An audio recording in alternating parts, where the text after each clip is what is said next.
Welcome back, everyone. Well, today is a sad day in the life. A name that a lot of you will know, some of you won't know, is George Martin. Well, George Martin passed away today.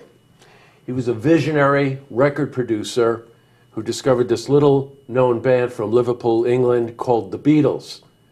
After they had been turned down by every single record company, George Martin saw something in them that he wanted to explore, and as they say, the rest is history. Well, I can't think of anybody better to have on Look Today to talk about this than Jonathan Newell. So welcome, John. Thank you. Thanks for having me. Those of you who watch the program know that John makes an appearance here on occasion to talk about all things music, including his bands and one of his really, I think, amazing bands across the pond, which is a band that's Beatles music. Beatles music. That's what we play, yeah. And I grew up loving this music, just loving this music. This is some of the earliest music I remember. I had, my parents listened to classical music, and then they'd give me off to babysitters on the weekends, and they would listen to nothing but the Beatles and the Stones. So it was the Beatles, and that was the stuff I fell in love with right away. And I remember hearing Revolution for the first time, and that distorted guitar and that scream in the beginning, and I thought, you can do this on a record? This is phenomenal. That's right. So, and then George Martin comes to mind when you think about those sounds. That's right. You know, I remember, I was in high school at the time, so that'll sort of frame it for you, but listening to Eleanor Rigby and just being so completely stunned by the orchestrations. Now, George Martin was a classically trained musician, actually. And he was a maverick producer at EMI, which was the mothership record company in England. And so they would give him all the quirky projects, comedy records, Broadway shows, soundtracks, and whatever. And he would bring that collection of experience to this eclectic little four-piece band that was struggling to try to find their way. Right, and even before they came in, he said what he loved to do was experiment in the studio. So he would spend hours and hours, and they really gave him control of EMI. He did all of the projects that came through. He started working there in 1950, and then it wasn't until 1962 that the Beatles came in. So he had 12 years of experimenting with sounds and textures and all the different things you can do with recording art. And he talked about it as a sound canvas, not just as so much as a sound object. And that phrase was coined by Stravinsky, but he was of that same sort of mind of this is where music is going. This is how we have to think of it. You know, back then, and I'm sure it happens today as well, but the producer role in the recording process was always very interesting. They were truly the mentor.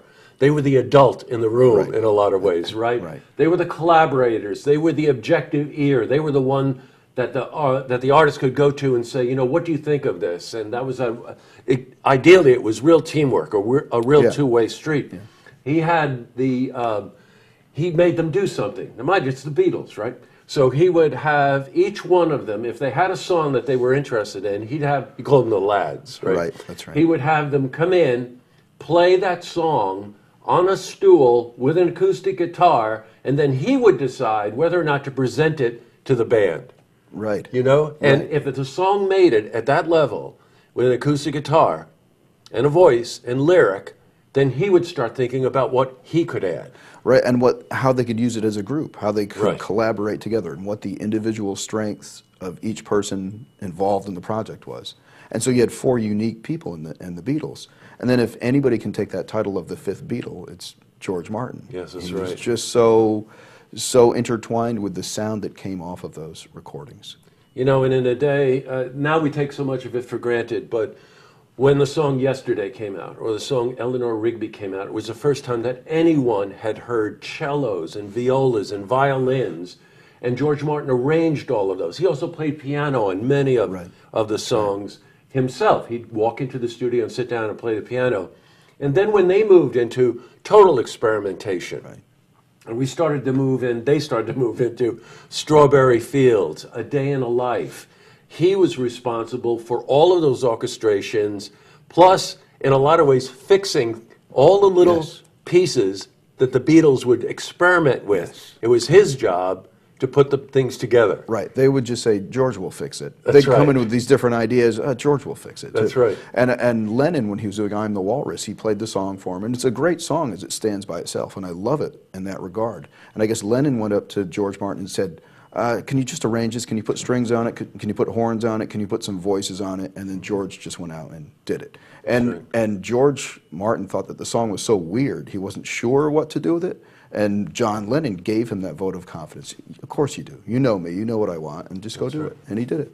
You know, giving George Martin cues like, make my voice sound like it's on Venus. Right. That's what he would do. Right. And George Martin loved it. He probably loved that kind of direction, too. He did. Yeah. They would stay up trying to figure out what a voice would sound like on Venus, right? Yeah, and he's eccentric enough, but also centered enough too, that he could keep all of this together. Because I don't think, I mean, what would the Beatles have been without George Martin? They were a great band. Really, really true. But where would they have gone without George Martin? I know. And as you move through things like I Am a Walrus and A Day in a Life and Strawberry Fields and Penny Lane, then you realize how true it is that he was the fifth Beatle, because they were totally in sync and collaborating to create these masterpieces. John, this Saturday at Universal Preservation Hall, across the pond, John's Beatle Band is performing. And now it takes on so much more significance. So now I've got to find some backing tracks to come with me just to flesh out the ideas of George Martin too, because it's not just a Beatles show of their songs. It's got to be, now it has to represent something more too. So I've got 3 days to try to pull some things together and see what we can do. Well, knowing you. Well, we'll see what happens. Yeah. Well, you know, what John's not telling you, of course, is that one time he was here, he was sitting with his laptop doing orchestrations for something. For Led Zeppelin songs. Yeah, that's right. Because that weekend we had to do it, like they threw it at me at the last minute. I'm like, yeah, sure, why not? Yeah, so, do Kashmir. Yeah, why not? That's right, just arrange the strings. Now, this is a fundraiser Saturday night at Universal Preservation Hall in Saratoga, 7:30, across the pond. I've seen this band many times, a quartet, each one of these. That's Mark, and it's Tim and Joe and John. Play this music like you can't believe it's coming from 4 people. Which is a real tribute to not only the musicianship but also the talent pool. Well, we have such a love for it, and we have such a thankfulness and gratefulness for it. So we're honored to do this stuff. So I think that's what we bring into it. We'll make our mistakes for sure, but I think it's because we're going for things too. We're trying to take chances on it and really present the energy. We don't do the wigs and the costumes because we can't afford it, for one thing. Well, thank you for not doing that. And we can't afford it, really. But really, it's just the love and the fun of it, and it was the soundtrack to our childhoods too. For me, yes, it's so important, and I feel so lucky that I was born in this time period. You think about the different time periods of history you can be born in, and the music that is there. I'm here with the Beatles. You know, I was here when they were here. Well, as part of what John is putting together, by the way, they've got the Spa City Duo performing with them. That's a cellist and a viola. Yes, yeah.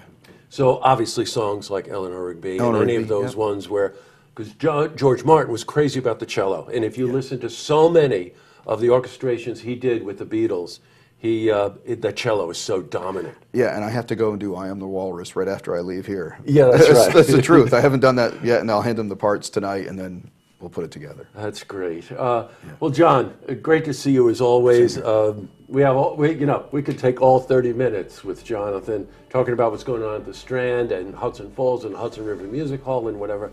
But please, Universal Preservation Hall in Saratoga this Saturday night. It starts early, 7:30. Yes. Across the pond. It's a Beatles tribute band. I hate to say tribute because you know sometimes you think the wigs and all that crap, but it's this is the real deal. These are musicians who play this music beautifully with the addition of a cello and a viola. Woohoo! Yeah. Cuckoo-ca-choo, yeah. Cuckoo-ca-choo. Goo-goo-ga-joob, I'm sorry. Sorry, wrong syllables. Good, it's great to see you, John. Great to see you too. I'll see you Saturday. Okay, great. To see this interview again, you can head to our website, LookTVonline.com.